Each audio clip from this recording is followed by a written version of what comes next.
يا حيدر مهجة الزهراء يا حيدر فارس الهيجاء يا حيدر يا علي مولاه يا حيدر.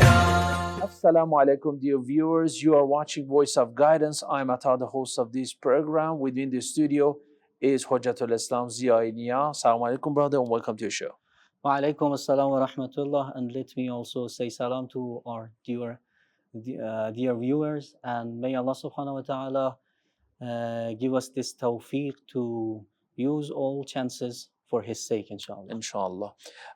We are talking about the human values in the thought of Imam Ali alayhi salam. In our previous discussion, you gave us beautiful examples of how Imam Ali alayhi salam emphasized on implementing justice among the people, whether they are Muslims or not.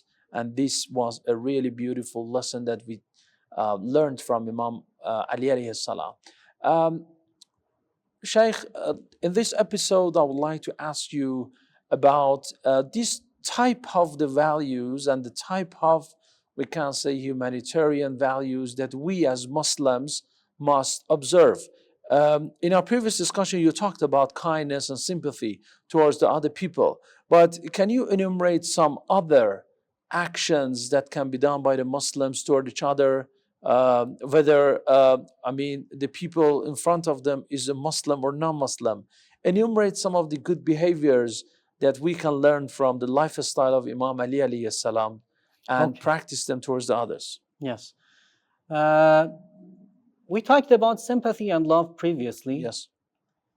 And then I think that the next step of sympathy and love is helping people.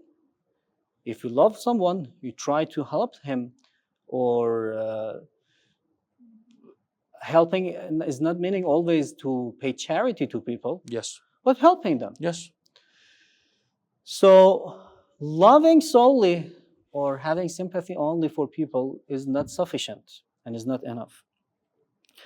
Again, when we go through teachings of Islam and through the lives of Ahlulbayt والسلام, because كلهم نور واحد. Yes. We observe that they believe that helping people itself in its essence is a virtue. And they admire it, no matter you are helping non-Muslims or Muslims. For example, Imam al-Sadiq alayhi salam says, this is Hadith Qudsi, قال الله عز وجل, Allah subhanahu wa ta'ala says, الخلق عيالي. The creatures, the people, are my offspring. I'm sure that this word is not a good translation for ayal, Yes. but maybe descendants or offspring. Yes. Allah subhanahu wa ta'ala means that their sustenance is on me, and I have to pay it. Yes. So, فَأَحَبُّهُمْ إِلَيَّ أَلْطَفُهُمْ بِهِمْ. The most important person and the kindest person in my sight, and the most loved one in my sight, is the one who is kindest to people, وَأَسْعَاهُمْ فِي حَوَائِجِهِمْ, and the one who is trying his best, he's doing his best to fulfill and help people in their needs. Even helping people is the atonement for sins. That's right. Okay. Because we want to find the words of Amir al-Mu'minin alayhi salatu wasalam. Yes. And we are talking in the days that these days and nights are belonging to Amir al-Mu'minin alayhi salatu wasalam in Dhul Hajjah. Yes. So let's go to his words. Imam Ali alayhi salam says in Hikmat 44 of Nahjul Balagha, he says, من كفارات الذنوب العظام إغاثة الملهوف والتنفيس عن المكروه. Yes. If you want to pay atonement for your deadly sins, not normal ones, deadly sins, then you need to help people, those people who are in need of your help. Even in another hikmah, he says, إِنَّ الْمِسْكِينَ رَسُولُ اللَّهِ. The poor and needy person is sent by Allah subhanahu wa ta'ala That's all right. to you. It has the same position as the other people have in the eyes of Allah subhanahu wa ta'ala. Yes, but this person Okay. has a special position. What is that? He is sent by Allah subhanahu wa ta'ala to you. So you might help him. Yeah. Okay. Then he says, فَمَنْ مَنَعَهُ فَقَدْ مَنَعَ اللَّهُ. If someone rejects a needy person, then he has rejected Allah subhanahu wa ta'ala. Okay. وَمَنْ أَعْطَاهُ فَقَدْ أَعْطَى اللَّهُ. And if you have given something to a needy person, Yes. this person is, you are giving something to Allah subhanahu wa ta'ala. And again, here we have innal miskina. Yes. We don't have any condition here that this miskin must be a Muslim. Okay. For example, Imam Ali alayhi salam was walking in the alleys of the city, and suddenly he was faced with an old man that was begging in the streets of the city. He asked people about him. What is he doing here? They said that he is a Christian person. He was working, but now he is not able to work anymore, and he is begging here. Imam alayhi salam was somehow angered and said, Subhanallah, to the point that he was young, you asked him to work for you in the society, and he took this burden on his shoulder. Yes. Now that he is not able to work, you have left him alone. Then Imam alayhi salam ordered to pay monthly some amount of money from Baytul Mal to him. That's right. This was the behavior Why he was of not a Muslim. Yes. The justice that was done by Imam Ali alayhi salam towards the non-Muslims, and we have different examples in the history show that Imam Ali alayhi salam was concerned with the affairs of all the people in the society, whether they are Muslims or non-Muslims. But this helping others, is what we need for today's world too. Yes. Because as you can see, the natural resources are being finished. Yeah. We are not doing justice towards the nature around us. So the more the people and the population is growing, and this earth and this we can say land that has been given to us, and this nature that has been given to us by Allah subhanahu wa ta'ala as a right or as a trust is violated day by day. So if we're gonna help the others and help the nature around, we're gonna help ourselves, in fact. And that's why I think that, as you said, helping the others is not only limited to giving money to this or giving money to that. Maybe you can consult someone. Maybe you can solve the problems of the people around you by talking to them. Even the mere speaking to someone and expressing yourself to him, or he or she expressing themselves to you, will solve so many problems in the societies nowadays. And religion and the sayings and the statements of the infallible Imams, especially Imam Ali alayhi salam, can help us very much. Thank you very much, Rajatul Islam Ziyaini. Till now, let's take a break, and after that we'll continue our discussion. Dear viewers, you are watching Voice of Guidance. Thank you very much for watching us. I'm Atta, the host of this program. We'll take a break. I'm back in a minute.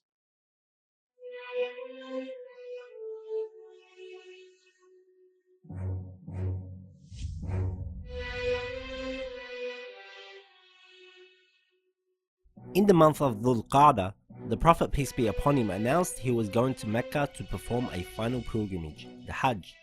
This is known in Islamic history as the farewell Hajj. As the Prophet got ready to leave Medina for Mecca, thousands of Muslims from all over Arabia joined him, many waiting outside Medina to join him halfway.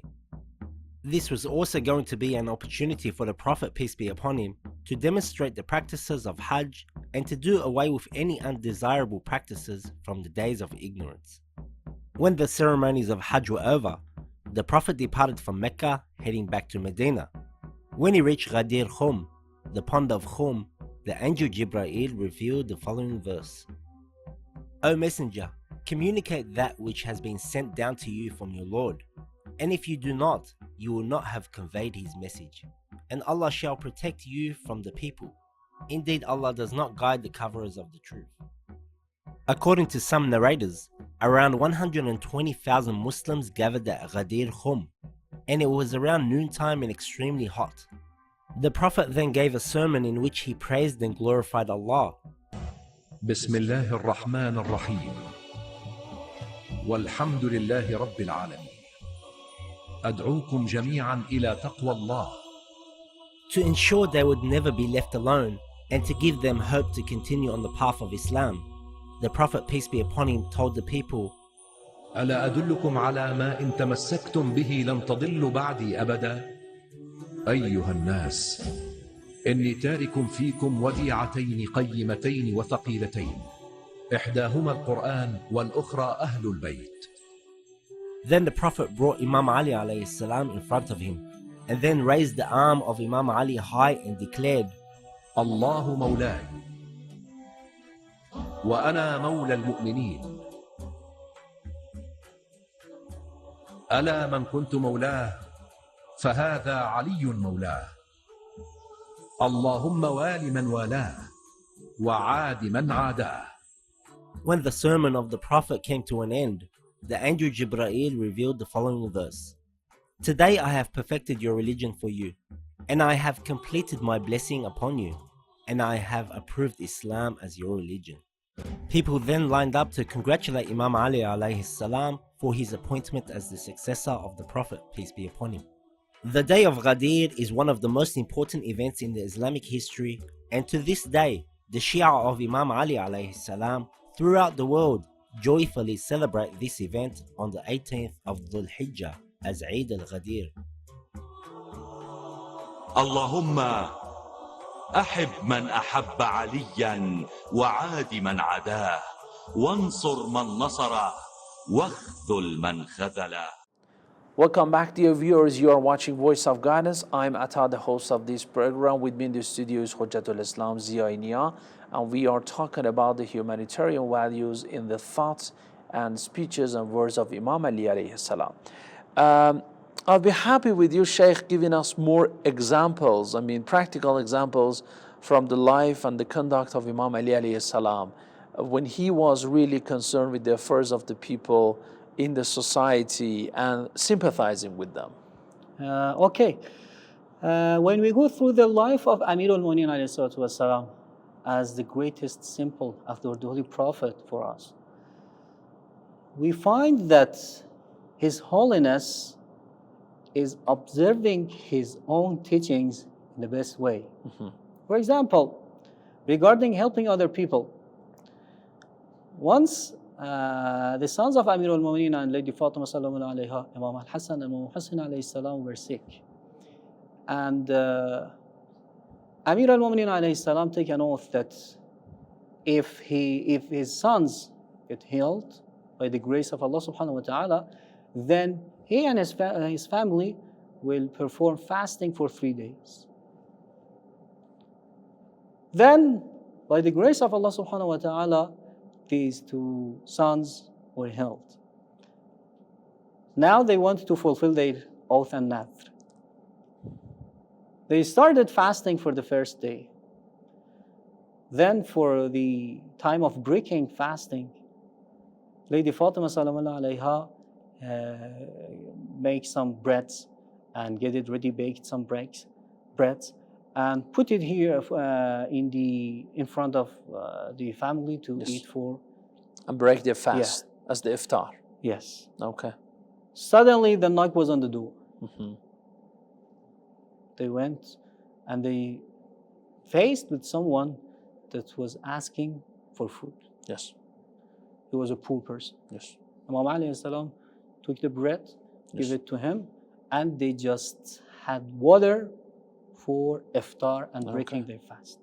This was the first night? Yes.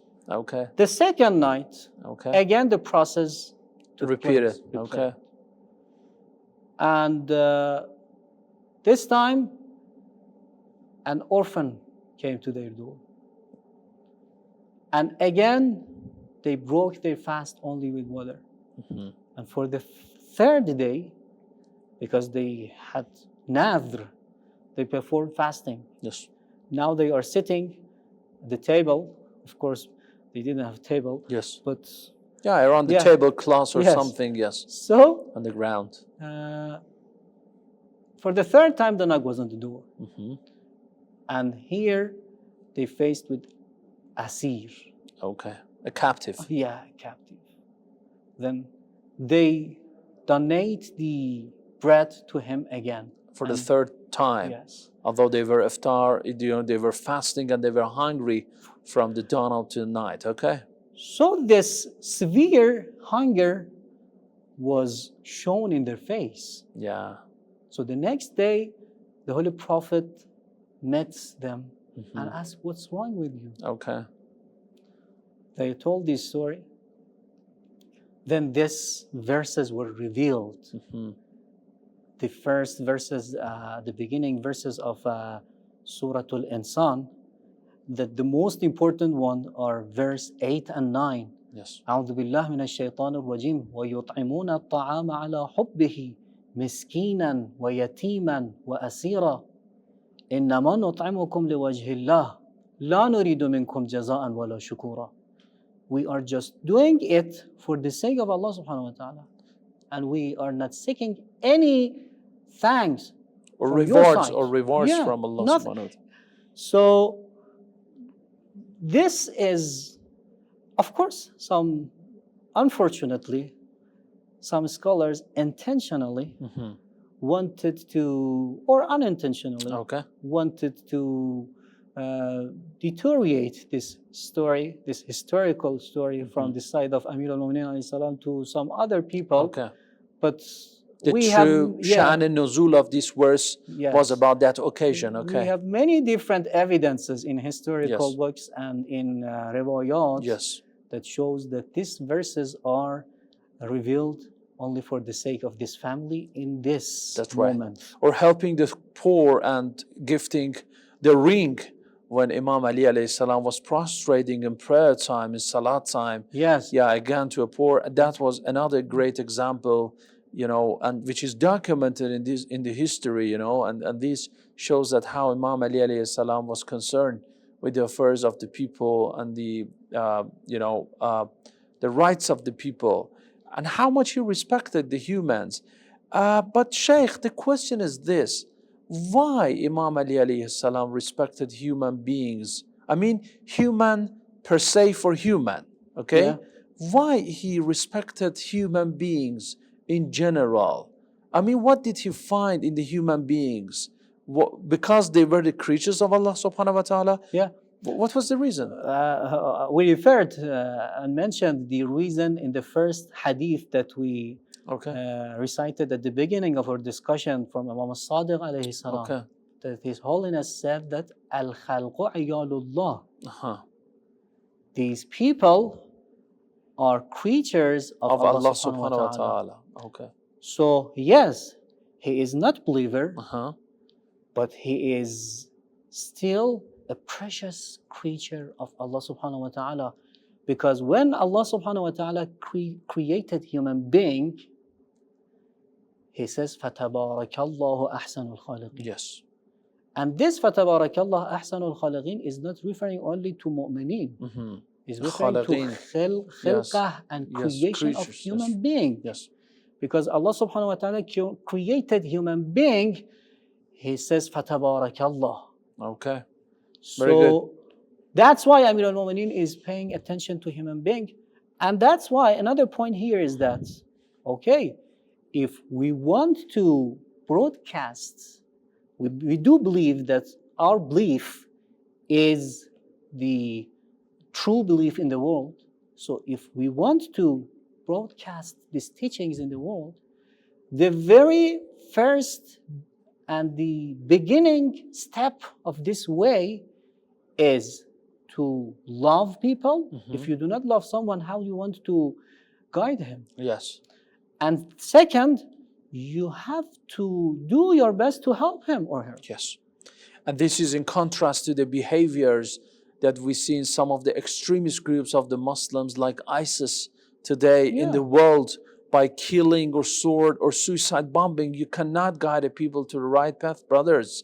And this is my really suggestion, that through love, compassion, and we can say mawadda, you can and sympathy and empathy, you can attract to the people to your religion and to your faith, and make a kind of dialogue between the other denominations. And this is unfortunately neglected by some of the extremist groups, both inside Islam and also in other religions, I mean in Christianity and Judaism. But Imam Ali alayhi salam has said that, be the friend of Allah and be the enemy to the enemy of Allah. So it means that you have to, I think, produce a kind of loving atmosphere for the people around you and people of the world. This is what the people in today's world really need. We are in need of love and compassion in order to help the poor people. What is taking place in some of the wars, for example, consider it in Libya, or in some of the African countries, or in Syria, in Iraq, or some other parts of the world, in Myanmar, Rohingya, what took place. These are the sad news that we have it every day on the media, on TV channels. It is a good fruit for the news, but not the good news for the world. The killing of the people, the massacres that are happening, and the children, the malnourishment that is happening all around the world, and especially during this pandemic, the coronavirus, COVID-19. We have to help each other. We have to love each other more, because life is really short, brother.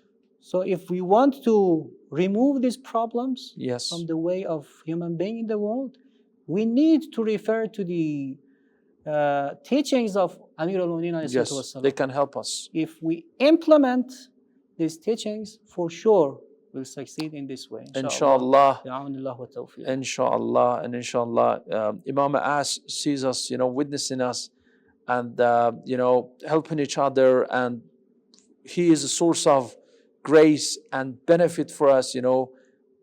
We can benefit from this source of light of the Ahlulbayt of Imam Ali alayhi salam, Prophet Muhammad, the Holy Quran, Imam of the age, Imam As. Inshallah, will benefit from them and help each other, love each other more, express love towards each other with the language of love and compassion towards each other. Hujjatul Islam Ziya Inayat, thank you very much for your presence in the program Voice of Guidance. It was very kind of you. Welcome. And dear viewers, thank you very much too for watching us. This is the Voice of Guidance. I'm Atta, the host of this program. Till another episode, God bless you all. Fi aman Allah.